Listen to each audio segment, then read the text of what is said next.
जहां एक और पूरे विश्व में दिन ब दिन गर्मी बढ़ता ही जा रहा है, क्लाइमेट चेंज बढ़ता ही जा रहा है, पॉल्यूशन बढ़ता ही जा रहा है, वहीं दूसरी ओर कुछ लोगों का लालच कम होने का नाम ही नहीं ले रहा। हसदेव अरण्य को काटे जाने का निर्णय भी इसी लालच का एक परिणाम है। कोरबा डिस्ट्रिक्ट और वहां पर रहने वाले लोग इस लालच का परिणाम तो भुगत ही रहे हैं, लेकिन शायद अब हसदेव और वहां पर रहने वाले लोगों की बारी। जी हाँ दोस्तों, आज मैं आप लोगों को हसदेव और उससे जुड़ी सारी बातें बताने वाला हूं, तो वीडियो को पूरा जरूर देखिएगा। छत्तीसगढ़ का हसदेव अरण्य भारत के सर्वाधिक घने वनों में से एक उत्तरी कोरबा, दक्षिणी सरगुजा व सूरजपुर जिले में स्थित 1,70,000 हेक्टेयर पर फैला एक विशाल वन क्षेत्र है, जो कि बायोडायवर्सिटी से परिपूर्ण हसदेव नदी और उस पर बने मिनी माता बांगो बांध के कैचमेंट भी है। यह वन न केवल छत्तीसगढ़ का बल्कि पूरे मध्य भारत का एक विशाल वन है, जो कि मध्य प्रदेश के कान्हा नेशनल पार्क के जंगलों को झारखंड के पालुमा के जंगलों से जोड़ता है। यह हाथी जैसे 25 अन्य महत्वपूर्ण वन्य प्राणियों का रहवास भी है और आवाजाही का रास्ता भी। लेकिन हाल ही के दिनों में सोशल मीडिया पर सेव हसदेव ट्रेंड हो रहा है। क्योंकि गवर्नमेंट ऑफ सीजी ने RRVUNL राजस्थान राज्य विद्युत उत्पादन निगम लिमिटेड को PEKB के तहत परसा इष्टिकेते भसान के तहत सेकेंड फेज के कोल माइनिंग के लिए कोल ब्लॉक अलॉकेट कर दिया है। यहाँ तक की बातें आधी अधूरी लगती है, तो इसको थोड़ा विस्तार से समझते हैं। जैसा कि आप सभी जानते हैं कि इंडिया में प्राइमरी रूप से इलेक्ट्रिसिटी थर्मल पावर प्लांट से जनरेट किया जाता है। थर्मल पावर प्लांट में कोयले को जलाया जाता है, उससे जो हीट प्रोड्यूस होता है उससे वाटर को गर्म करके स्टीम जनरेट किया जाता है। उस स्टीम को हाई प्रेशर पर टरबाइन पर अप्लाई किया जाता है, जिससे कि टरबाइन घूमता है और टरबाइन पर लगे शाफ्ट और उस पर लगे आर्मेचर के द्वारा इलेक्ट्रिसिटी जनरेट किया जाता है। बाद में इस इलेक्ट्रिसिटी को सब स्टेशन तक पहुंचा दिया जाता है और उसके बाद हमारे घर होता है। तो इस तरीके से इलेक्ट्रिसिटी जनरेट करने के लिए कोयला की आवश्यकता होती है और कोयले के लिए माइनिंग की आवश्यकता होगी। तो माइनिंग के लिए डिफरेंट ब्लॉक्स पहले फाइंड किया जाता है कि कितना कोयला निकाला जा सकता है, कितने समय तक, इन्वायरमेंटली ठीक है या नहीं, इकोनॉमिकली ठीक है या नहीं, और उस पर माइनिंग करने से कितना नुकसान होगा। इन सारी चीज़ों को देखकर ही पहले कोल ब्लॉक फाइंड किया जाता है, फिर सेंट्रल गवर्नमेंट उसका ऑक्शन करता है। पहले ऑक्शन के लिए केवल सरकारी व सहकारी कंपनी ही उसमें भाग लेता था, लेकिन अब प्राइवेट कंपनी भी उसमें भाग ले सकती है। किसी भी फील्ड पर माइनिंग के लिए सबसे पहले उस पर डिफरेंट क्राइटेरिया पर गहन पड़ताल किया जाता है और गवर्नमेंट के डिफरेंट विभाग से क्लियरेंस ही लेना पड़ता है। क्लियरेंस के बाद ही कोई माइनिंग स्टार्ट कर सकता है। 1990 से 2010 के बीच इंडिया में बहुत सारे कोल ब्लॉक्स का अलोकेशन हुआ। उसी में PEKB को भी 2007 में राजस्थान गवर्नमेंट के power generation utility RRVUNL Rajasthan राज्य विद्युत उत्पादन निगम लिमिटेड को दे दिया गया। बाद में इसने अडानी ग्रुप के ही एक पेरेंट कंपनी को सौंप दिया, जो कि इंडिया में एक पहला ऐसा कॉन्ट्रैक्ट भी था जिसमें गवर्नमेंट की कंपनी किसी प्राइवेट कंपनी को कोल माइनिंग के लिए कोल ब्लॉक सौंप रहा है। आप लोगों की जानकारी के लिए बता दूं कि CAG के रिपोर्ट के अनुसार 2000 से 2010 के बीच इंडिया में जितने भी कोल ब्लॉक्स का अलोकेशन हुआ, उसमें इंडिया का बिगेस्ट स्कीम कोलगेट कोल स्कीम, जो कि 1.86 लाख करोड़ रुपीस का स्कीम है, हुआ। और as a reference Vijay Mallya के 9,000 करोड़ रुपीस के स्कीम के मुकाबले कोलगेट स्कीम 20 टाइम्स से भी अधिक था। और हाल ही में गुजरात में 6,000 करोड़ रुपीस का कोयला घोटाला भी सामने आया है। खैर, ये बात थी दोस्तों कोयला घोटाले की। यदि इंडिया में घोटालों की बात की जाए तो उसके लिए एक अलग सा ही वीडियो बनाया जा सकता है। यदि आपको उनके घोटालों के बारे में जानना है तो कमेंट कीजिएगा, उसके लिए अलग सा वीडियो बना दूंगा। अभी हम हसदेव के बारे में बात करते हैं। PEKB में 2682 हेक्टेयर क्षेत्रफल पर माइनिंग का प्रावधान है, जिसमें से 70% एरिया टोटल फॉरेस्ट एरिया है, जिसी को देखते हुए केंद्र सरकार के पर्यावरण मंत्रालय ने 2010 में संपूर्ण हसदेव अरण्य क्षेत्र को नो गो जोन घोषित करते हुए वहां पर माइनिंग को पूरी तरीके से प्रतिबंधित कर दिया। लेकिन कॉर्पोरेट के दबाव में आकर के उसी मंत्रालय की वन सलाहकार समिति FAC ने फिर से माइनिंग की अनुमति दे दी, जिसे बाद में 2014 में NGT ने फिर से निरस्त कर दिया। और 2014 में ही कोलगेट स्कीम के सामने आने के बाद सुप्रीम कोर्ट ने 2000 से 2010 के बीच जितने भी कोल एलोकेशन हुए थे सबको कैंसिल भी कर दिया। यहाँ तक ऐसा लगता है कि बहुत ही शानदार एंडिंग हो गया, आखिर में PEKB बच गया। सुप्रीम कोर्ट ने कोल एलोकेशन के ऑर्डर को कैंसिल कर दिया। लेकिन ये तो केवल ट्रेलर था दोस्तों, पिक्चर तो अभी बाकी था। 2014 में बीजेपी केंद्र सरकार में आई, 2015 में फिर से कोल ब्लॉक्स का अलोकेशन करना स्टार्ट कर दिया और इस बार प्राइवेट कंपनी को भी ऑक्शन में बैठने की अनुमति दे दी गई और PEKB को फिर से अडानी ग्रुप को सौंप दिया गया।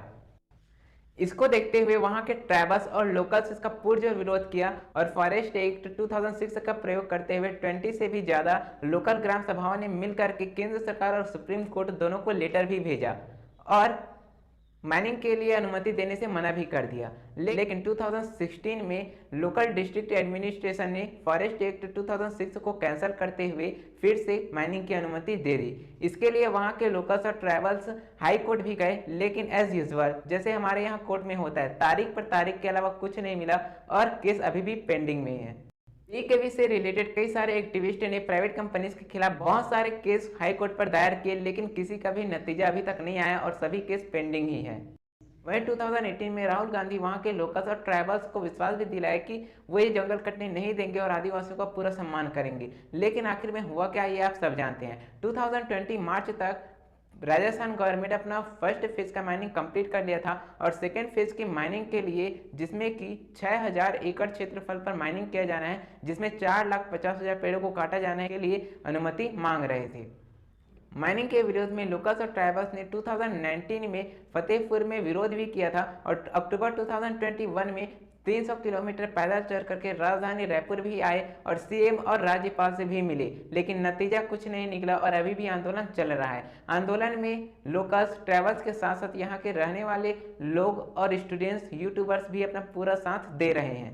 हाल ही में बिल की रिपोर्ट भी सामने आई है, जिसमें कि स्पष्ट रूप से लिखा है कि हसदेव अरण्य एक जैव विविधता से परिपूर्ण वन क्षेत्र है, जिसमें कई विलुप्त वन्य प्राणी भी मौजूद है। वर्तमान संचालित पीकेबी कोल माइनिंग को बहुत ही नियंत्रित तरीके से करते हुए तत्काल इसको नो गो क्षेत्र घोषित करते हुए तत्काल माइनिंग को प्रतिबंधित कर देना चाहिए। बिल के रिपोर्ट में चेतावनी भी दिया गया है कि यदि यहाँ पर कोई भी कोल माइनिंग की अनुमति दिया गया तो मानव हाथी संघर्ष को रोक पाना नामुमकिन हो जाएगा। हाल ही में इसका परिणाम आप देख भी रहे होंगे, आए दिन हाथी रिहायशी इलाकों में घुस जाते हैं, जिससे कि जान माल की हानि भी होती है। आपको जानकर आश्चर्य होगा कि हसदेव अरण्य में साल के वृक्षों का प्राकृतिक जंगल भी पाया जाता है, जिसका आज तक पौधारोपण संभव नहीं है। हसदेव अरण्य को बचाने के लिए आदिवासी जो एक दशक से लगातार आंदोलन कर रहे हैं, उसका गवर्नमेंट ने मजाक बनाकर रखा है। हसदेव अरण्य संविधान के 5वें अनुसूचित क्षेत्र में आता है, जिसके अनुसार लोकल्स को अपनी जल, जंगल, आजीविका व संस्कृति की रक्षा करने का संवैधानिक अधिकार है। हसदेव अरण्य को बचाने के लिए पृथ्वी दिवस के दिन वहां के लोकल्स ने चिपको आंदोलन भी चलाया था, लेकिन राजस्थान गवर्नमेंट का कहना है कि यदि कोल ब्लॉक्स का आवंटन नहीं हुआ तो राजस्थान में अंधेरा छा जाएगा और 4500 मेगावाट प्लांट बंद हो जाएंगे। लेकिन क्या इस बिजली के लिए 2 लाख पेड़ों को काटा जाना उचित होगा, जबकि सरकारी आंकड़े ही बताते हैं कि 1950 के दशक से 1,64,000 हेक्टेयर का जंगल माइनिंग के चलते तबाह हो गए हैं। वहीं संयुक्त राष्ट्र संघ ने भी क्लाइमेट चेंज को देखते हुए सभी कंट्री को कोई भी नया कोल ब्लॉक माइनिंग के लिए ओपन करने के लिए मना कर दिया है। जर्मनी जैसी कंट्री क्लाइमेट चेंज को देखते हुए थर्मल पावर प्लांट से पूरी तरीके से निर्भरता खत्म कर दिया है और सारे कोल ब्लॉक्स की माइनिंग को बंद कर दिया है, तो हम क्यों नहीं। हालांकि इंडिया मुख्य रूप से थर्मल पावर प्लांट पर इलेक्ट्रिसिटी के लिए डिपेंडेंट है, तो इसलिए डायरेक्ट हम रिन्यूएबल रिसोर्सेज की तरफ नहीं जा सकते, लेकिन अल्टरनेटिव कोल ब्लॉक्स की तरफ जा सकते हैं, जिससे कि आदिवासी और उसके आसपास वातावरण पर ज़्यादा इफेक्ट न पड़े।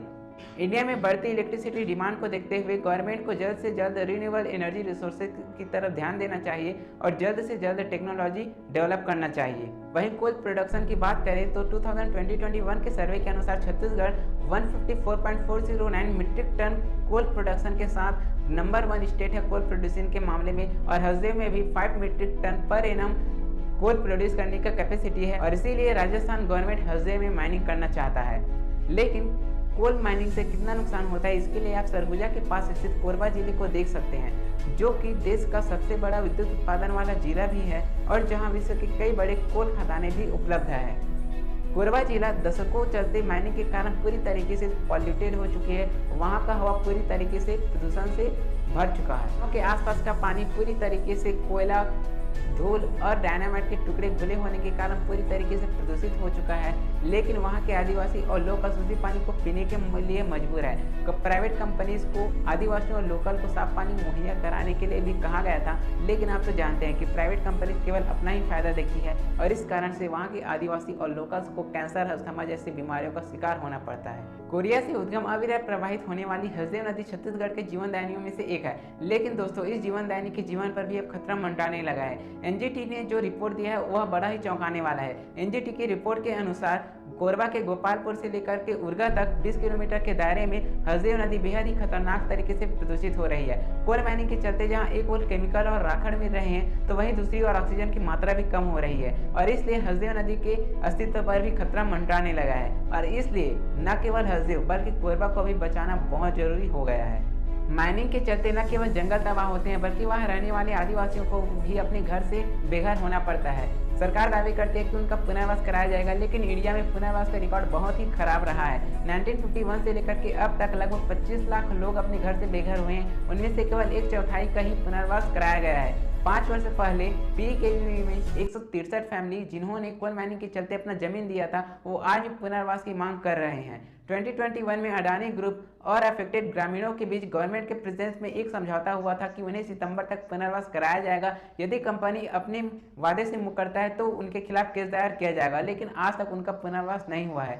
यही नहीं दोस्तों, बल्कि कोल माइनिंग के चलते जितने भी अफेक्टेड लोग हैं उनका पुनर्वास करने और उनका उचित व्यवस्था प्रोवाइड करने के लिए कंपनीज को कहा गया था, लेकिन उन्होंने सरगुजा में केवल एक फुटबॉल स्टेडियम बना दिया है, उसके अलावा कोई भी किया है। दोस्तों, माइनिंग से न केवल छत्तीसगढ़ बल्कि उड़ीसा, मध्य प्रदेश, झारखंड और आदि राज्यों के लोगों को भी बहुत ज्यादा नुकसान हुआ है। आदिवासियों की किसी से कोई दुश्मनी नहीं है, वो केवल अपना घर और जंगल का संरक्षण करना चाहते हैं, जो कि हमारी भी नैतिक जिम्मेदारी बनती है। बिजली की समस्या के लिए ये आदिवासी जिम्मेदार नहीं है, इसका जिम्मेदार हम खुद हैं जो लापरवाही से बिजली का उपयोग करते हैं। तो फिर इन बड़े शहरों को जगमग करने का भार ये आदिवासी क्यों उठाए? जहाँ बिजली उत्पादन होता है वहीं जब बिजली उपलब्ध नहीं होता। तो कुछ समय पहले एमपी में भी हीरे की माइनिंग के लिए लोगों ने सोशल मीडिया के माध्यम से वहाँ के लोकल्स के साथ मिलकर जमकर के विरोध प्रदर्शन किया और आखिर में कोर्ट ने वहाँ माइनिंग को कैंसिल कर दिया। इसी तरीके से आप भी ज़्यादा से ज़्यादा लोगों तक सोशल मीडिया के माध्यम से इस जानकारी को पहुंचा करके हसदेव को कटने से बचा सकते हैं और आदिवासियों का साथ दे सकते हैं। तो ये था दोस्तों आज का वीडियो, मिलते हैं नेक्स्ट वीडियो में।